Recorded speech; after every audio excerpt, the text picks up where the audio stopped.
Voilà, nice. Salut à toutes et à tous, bienvenue sur Barça Inside TV pour ce nouveau numéro du Bistrot des légendes. Aujourd'hui, je me suis mis sur mon 31 parce qu'on va parler des milieux. Voilà, l'ADN du club, c'est pour aujourd'hui. Et la préférence de Julien. Voilà, exactement. Pour ça qu'il a sorti les plus beaux habits. Exactement, la corbata. On rappelle rapidement les critères, donc Allez. toujours pareil, on se base sur longévité au club, nombre de saisons, nombre de matchs, nombre de buts, nombre de ballons d'or, palmarès, mais également les choses plus subjectives, donc le leadership, le charisme, l'importance pour le club, le talent. le talent évidemment, donc ça quelque chose de pas traduisible en chiffres, mais traduisible en amour pour les joueurs. Exactement. Donc on va démarrer tout de suite avec la liste des recalés, tous ceux qui ne sont pas assez bons pour entrer dans le top 10. Donc là la liste est assez longue, Ouais. je pense. Donc Je sais pas pourquoi, je sens qu'on va pas avoir du tout ouais, la même liste là. ouais. Les choix pour les milieux et les attaquants sont plus difficiles. Et du coup, j'espère que dans les hautes sphères, à mon avis, on sera à peu près pareil. Mais entre la 5 et la 10, c'est possible qu'on n'ait pas les mêmes joueurs. Ok. Donc, soit. Bon, vas-y, dis-moi, balance, qu'est-ce qui rentre pas? Non, mais donc j'ai très peur, donc je vais faire des joueurs Low middle. du middle. Non, par exemple, je sais pas, des joueurs comme de la trempe de Van Bommel, de ce niveau-là, voilà, ils sont loin d'y être. Donc Cocu, des joueurs comme ça. Il n'y a évidemment pas Manu Petit. Non. Euh, Ni Christophe Dugarry quand il était aligné numéro 6 par voilà. Rangal avec Sonny Anderson, ils sont pas dedans. Ils sont pas dedans. Il n'y a pas Ivan de la Peña, par exemple. Il n'y a pas Ivan Rakitic non plus. Il n'y a pas Ivan Rakitic. Il n'y a pas Yaya Touré. Il n'y a pas Yaya Touré, il n'y a pas des joueurs pas comme Eusebio. Giorgi Hagi qui ont joué, mais assez peu. Il n'y a pas Ramon Torrabla de l'époque ancienne. Enfin, moi, il n'y est pas. Non, il n'y est pas non plus. Eusebio, Sacristan. Non, il n'y est pas. Non plus. Moi, il y a un que je voulais citer qui est resté que 6 mois, mais qui a été exceptionnel, c'était Edgar Davids. Mais Ouais. sur 6 mois, il ne peut pas rentrer dans le top 10. Ça y est pas. On en parlera peut-être dans une prochaine vidéo. Petit teasing, on parlera peut-être d'Edgar Davids. Voilà, des joueurs qui ont joué Fabregas. au Barça avec des lunettes. Non, Fabregas, il y est pas. Non, le joueur qui a très très bien joué de septembre à décembre à chaque fois. Qui met Trifé, moi ça rentre pas. Ça y est pas. Déco, ça rentre? Je pensais qu'il y était chez toi. Ah non, c'est pas rentré. C'est pas rentré. Ça gratouillait, hein. C'était sur le seuil, sur le paillasson, mais ça était, passe pas la porte. Peut-être 10 et demi. Voilà. Ouais, peut-être. Donc, tac, je pense qu'on a fait le tour. Autrement, bon, Luis Milla, évidemment, ça rentre pas. Alors, Riquelme, voilà, Griezmann, j'allais le citer. Enfin... Riquelme, quelqu'un qu'on porte dans notre cœur pour la beauté du football. Mais c'est quoi, une saison au Barça? Ouais, deux. C'est une saison, mais bon. Trop peu, même si le talent immense du joueur. Ouais, donc ça a surtout il était dans régalé le à top 10 Villarreal et à Boca. Il fallait un maillot bleu et jaune, quoi. Voilà. Tout. Donc ça rentre pas, on va aller directement dans le top 10. Allez, le top 10. C'est pour maintenant, à tout de suite. Et c'est parti pour le top 10. Voilà, donc en numéro 10, pour les milieux de terrain, c'est... Ah, t'as mis Riquelme? Je l'ai mis juste pour le... Ouais, d'accord, c'est ta wildcard, quoi. pour l'avoir... Alors, j'ai failli mettre à mort. Moi, j'ai mis Riquelme juste parce que je kiffe ce joueur. Voilà. Ok. Alors, derrière lui, qui était au même niveau du 10, de cette place de 10, donc il y avait pour moi Deco, Amor, Riquelme. J'ai pas su qui choisir entre les trois, mais j'ai mis. Du coup, moi j'ai mis Guillermo Amor parce que bon, formé au club, la Dream Team. Il fait partie des joueurs les plus capés et les plus titrés, bon, à part maintenant la nouvelle vague, Busquets, Iniesta, Messi, Xavi. 11 saisons, 550 matchs, et voilà, donc il a gagné 5 Ligas, 3 Coupes d'Europe, 3 Copas. Il faisait partie, on n'a pas compté toutes les super coupes d'Europe, d'Espagne, etc., ni les coupes de Catalogne évidemment, mais il a fait partie des joueurs, il est dans le top 5, top 10 des joueurs les plus capés et les plus titrés au club. Voilà, il a sa place C'était pas un maçon ballon au pied, donc pas de respect pour les maçons évidemment. Donc on passe au numéro 9. Luis Enrique pour moi. Donc, Moi je l'ai pas mis, hein. Il fait pas partie de mes 10. non, vas-y, démarre. Bah, Sensi, c'est un joueur fondamental des années 70-80. Il est resté 10 ans au club. Il a fini une fois meilleur buteur de l'équipe. Bon, c'était un milieu offensif qui pouvait jouer ailier. Un peu comme Begiristain, que moi j'ai pas mis non plus dans mes 10. Il n'y est pas. Enfin, je l'ai pas mis non plus dans mes 10 attaquants. Donc c'était un joueur un peu comme ça qui pouvait jouer les deux postes. Asensi, donc 10 ans au club, il a été fondamental, il a été décisif dans une finale de Coupe des vainqueurs de Coupe gagnée. Et voilà, je voulais mettre quelqu'un des années 70, donc je l'ai mis lui. Ok, donc moi j'ai hésité. J'ai mis Luis Enrique pour. Donc pareil, je pense il doit être à la limite entre les milieux et les attaquants.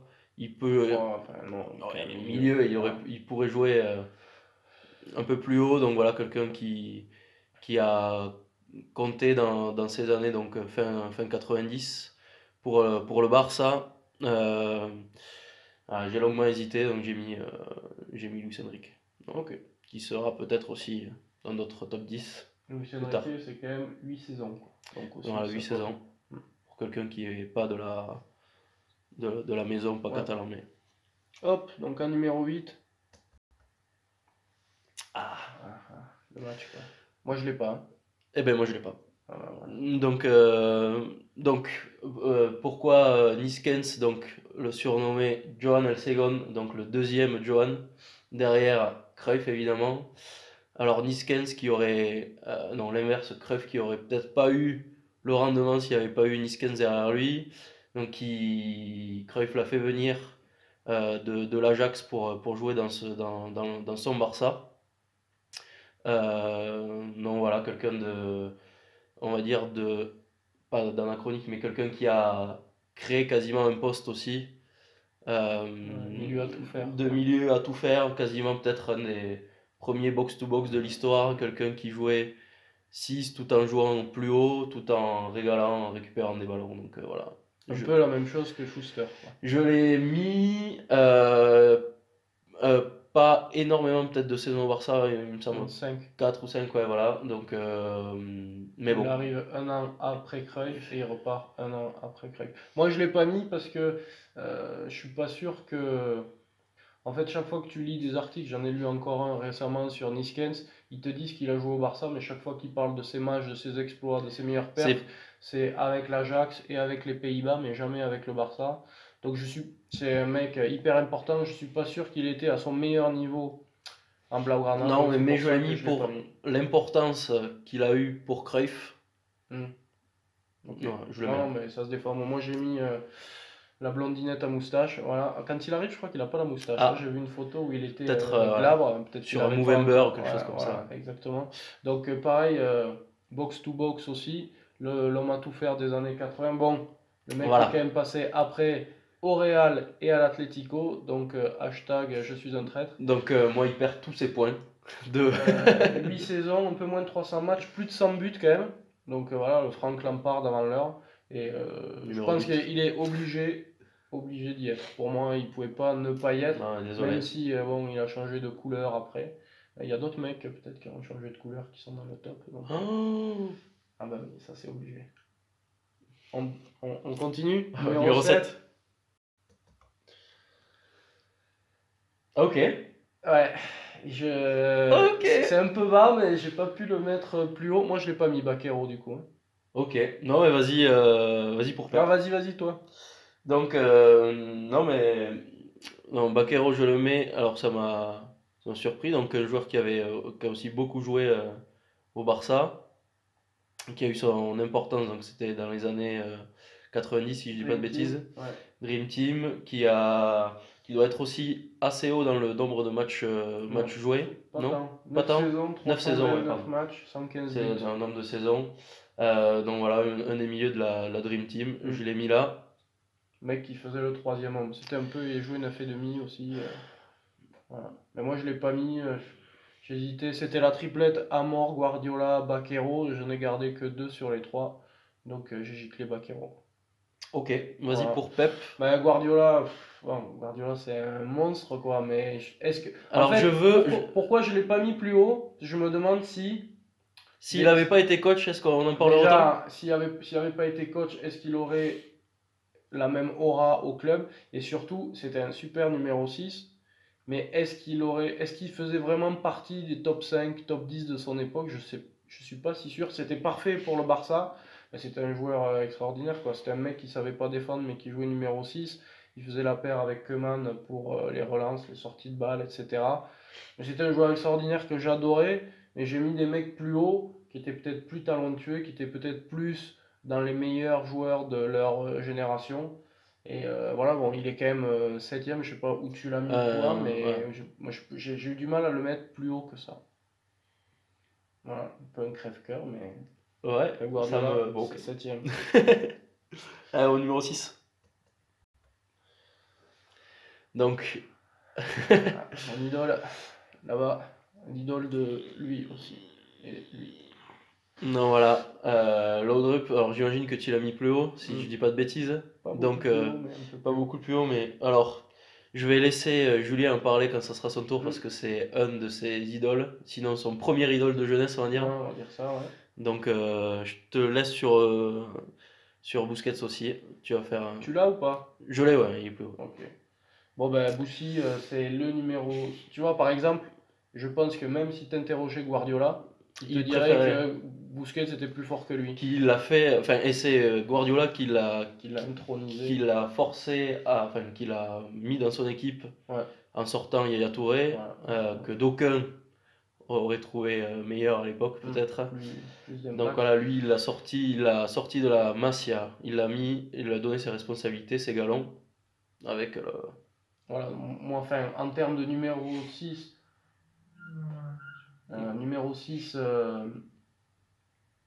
donc devant la défense, le Regista, c'est un mec qui, en termes d'intelligence et compréhension du jeu, je pense qu'il n'y a pas mieux. Donc j'étais obligé de le mettre. J'ai pas pu le mettre plus haut parce que carrière pas encore finie. Donc peut-être qu'il montera quelques échelons, mais bon, il y a du lourd au-dessus, donc difficile d'aller plus haut. Voilà, je l'ai mis 6. Bah, voilà, numéro 6 absolu. Le meilleur, je pense, des 10 dernières années, même si jamais personne n'en parle au niveau international, dans les récompenses, dans tout ce que vous voulez, dans les équipes type même, il n'y est jamais, alors que Busquets, que Guardiola, que Del Bosque disaient toujours que le premier nom qu'ils mettent sur un feuille de match, c'est lui. c'est Boussi. Donc, moi, je Après, l'ai pas bon, mis plus souvent haut. dans les récompenses et dans les 11, il y a des milieux très offensifs et c'est Voilà, souvent mal équilibré, mais sans ces mecs comme ça, les milieux ne seraient le pas ce qu'ils petit sont dribble de aujourd'hui. dégagement alors qu'on va à 3 à Voilà, l'heure, le petit râteau, des choses comme impossible. ça. Numéro 5. Numéro 5. Bon, moi je l'ai mis là, donc Michael Laudrup, c'est l'élégance faite foot, quoi. Je vous engage à aller, si vous aimez bien, regarder les vidéos sur YouTube. La passe de l'extérieur du pied qu'il met pour Salinas en finale 92, ça finit sur le poteau malheureusement, mais un extérieur du pied diagonal, voilà, tout le foot est là-dedans. Et voilà, il a joué au Real, c'est le mec qui a fait Manita avant de partir du Barça et Manita en arrivant au Real. Il doit être le seul et je pense qu'il sera le seul à vie. Et c'était extraordinaire. Et il y a un joueur dans le maillot derrière moi qui était fan, donc dont Laudrup était l'idole d'enfance. Et je vous engage aussi là aussi à aller voir des vidéos et voir le mimétisme entre les deux joueurs, c'est assez extraordinaire. Donc les doubles contacts. Cruyff disait de lui que quand il était à 100%, c'était le meilleur du monde, mais qu'il était toujours à 80%. C'est pour ça qu'il a dégagé, parce qu'il y avait aussi ce problème d'extra-communautaire. J'aurais bien aimé voir à la fois sur le terrain Koeman, Stoïkov, Romario et Laudrup. Mais ouais, donc, je ne l'ai pas mis plus haut. Bon, si ça tenait qu'à moi, je l'aurais mis presque numéro 1, mais là, je peux pas. En plus, il est parti au Real, donc je le mets que numéro 5. Donc moi j'ai mis Luis Suarez, donc pas l'Uruguayen, l'espagnol, de l'époque après-guerre, donc années 50, Ouais, euh, 60. 60, ouais, qui a été Ballon d'Or, on va dire, qui se bataillait avec, enfin, ça se vaut avec Di Stefano dans la qualité, ils sont souvent cités les deux comme les meilleurs Espagnols de ces Hmm. époques-là. Donc voilà, un milieu, Le seul ballon d'or espagnol de l'histoire. encore aujourd'hui, ouais. Hmm. On passe au numéro 4. Au numéro 4, Hop, Hélène, voilà, le père d'Hélène. j'ai Donc, pas. Joan Segara, Le capitaine du Barça de la Cinco Copas, donc époque Luis Suarez, époque Kubala, Coxis, le grand Barça qui rivalisait avec le grand Real de Di Stefano, Puskás, Rento, Copa. Copa, etc. Donc c'était lui le capitaine, j'ai voulu le mettre à l'honneur. Alors, il a joué aussi quand même une paire de saisons, 16, 528 matchs, donc voilà, ça cause aussi. Je voulais le mettre et je ne pouvais pas le mettre hors du top 5. Je voulais mettre encore un peu à l'honneur cette époque-là du Barça qui remonte, qu'on ne trouvera pas trop sur YouTube, mais voilà, Juan Segara, numéro 4.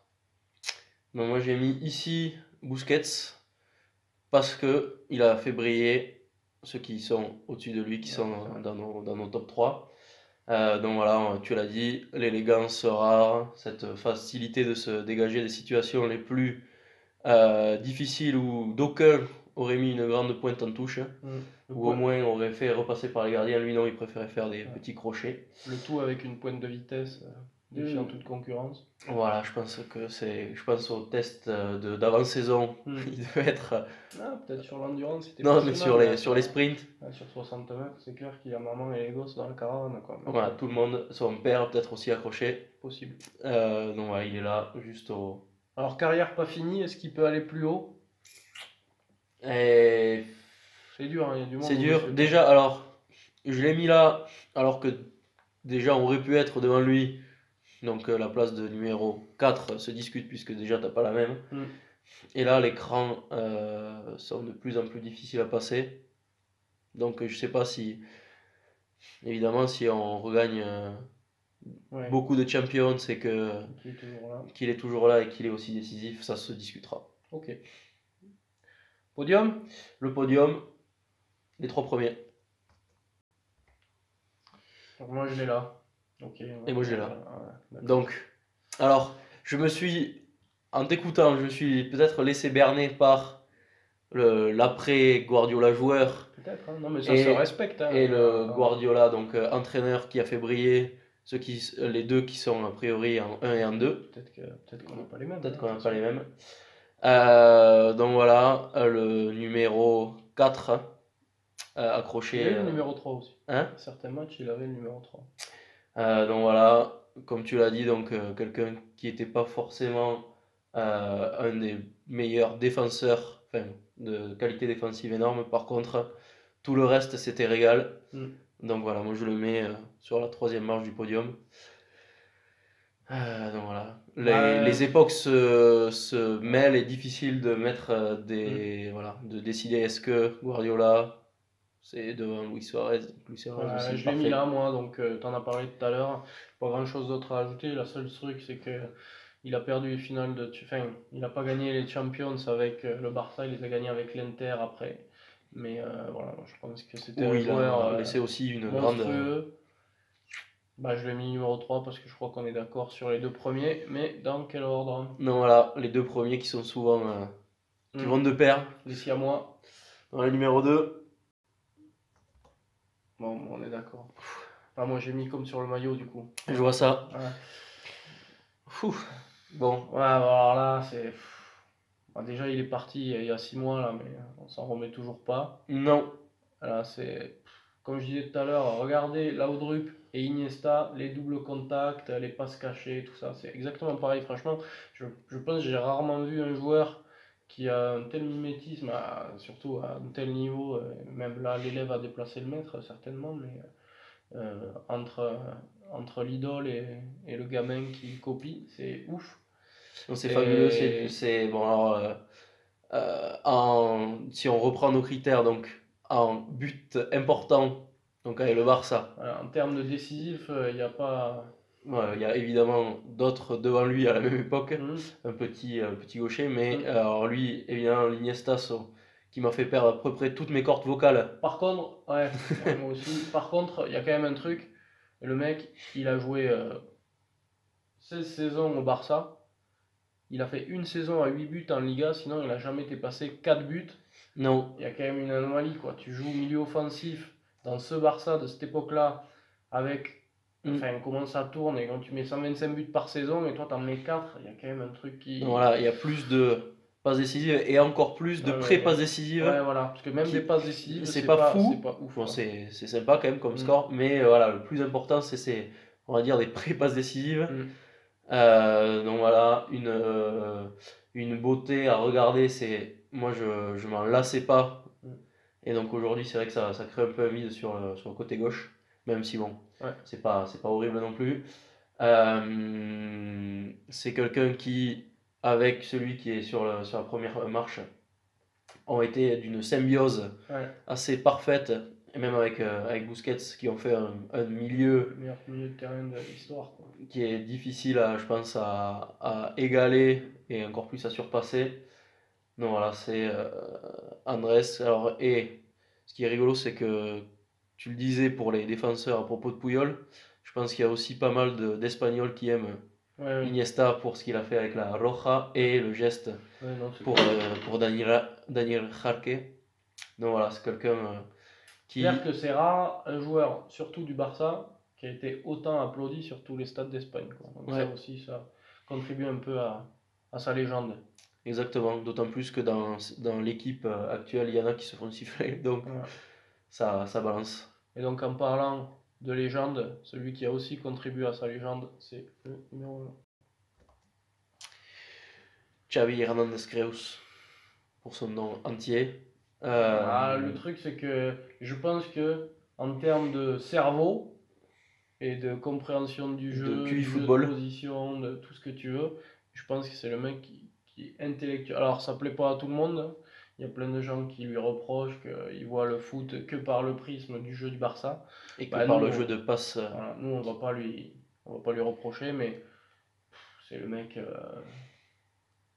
absolu, quoi. Enfin, numéro au milieu de terrain, enfin, la machine à laver, quoi. Tu files des ballons dégueulasses, il te les rend tout propre, plié, repassé, sans un Exactement. pli. Enfin, voilà, c'est. Le seul homme à pouvoir repasser des ballons. Voilà, exactement. C'est pas rien. Donc, voilà, Xavi Hernandez, numéro 1. Donc, le 17 saisons, 769 matchs. Donc, pour le coup, je crois que c'est lui maintenant qui est le numéro 1 en Ouais. termes de matchs. En termes de palmarès, Messi est devant, mais bon, il a gagné tout ce qu'il fallait. Il a gagné 3 Champions. Il a gagné Ouais. 8 titres de champion. Iniesta en a 9. Mais voilà. Et puis surtout, à la fois Iniesta et Xavi, là où ils ont été forts, entre autres, il n'y a pas que là évidemment, mais jusqu'au bout, ils sont restés à un bon niveau. Iniesta était encore titulaire la dernière Ouais. saison, Xavi était remplaçant, mais quand il rentrait, ça faisait pas pitié, quoi, au contraire. Donc, Non, ouais. c'était même un peu triste de voir qu'il jouait aussi peu.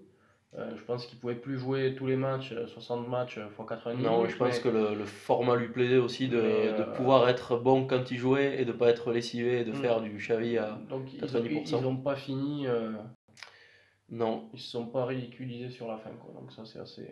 donc voilà. Donc Xavi Voilà. devant Iniesta allez, au léger pourcentage de kiff football en plus. Ouais. Et on va être, on va dire peut-être encore plus dans la salle des Ouais, machines qu'Iniesta. ouais, mais plus leader, plus voilà, Voilà. capitaine. Enfin, c'était une personnalité moins effacée qu'Iniesta aussi. Ouais. Après, franchement, ils sont à touche-touche, quoi. C'est déjà, ils sont tout le temps comme ça, les deux Je pense que ensemble. Donc là, il fallait en mettre un au-dessus de l'autre. Franchement, je sais pas quel est l'avenir du club, mais pour qu'il y ait un mec qui arrive à détrôner ou l'un ou l'autre, ben c'est tout ce qu'on Ouais, se c'est souhaite, clair. hein, c'est clair, mais franchement, il va falloir se lever tôt, quoi. Donc bah, là, aujourd'hui, de toute façon, dans l'équipe actuelle, il n'y a personne, hein. Personne. Voilà. C'est pas Sergio Roberto qui va les déloger. Non, non, donc, non. voilà. Donc on espère que ben, toutes les promesses de la Masia, les Riqui Puig, les Alenia, les Oriol Busquets, tout ça, ils auront peut-être un jour, si, ne serait-ce que s'ils grattent et s'ils rentrent dans la discussion, même sans rentrer dans le top 10, ça promet déjà des belles années à venir. C'est pas mal. Et puis voilà, donc ben, je crois qu'on a fait le tour sur les milieux de terrain. Je sais pas si tu as autre chose à ajouter. Non, c'est complet. Non, voilà, est-ce qu'on a oublié quelqu'un? Pas. Dans les listes, non, c'est On possible. va vous envoyer notre tableau final de récapitulation et puis on vous dit à la prochaine. Adeu! Adeu.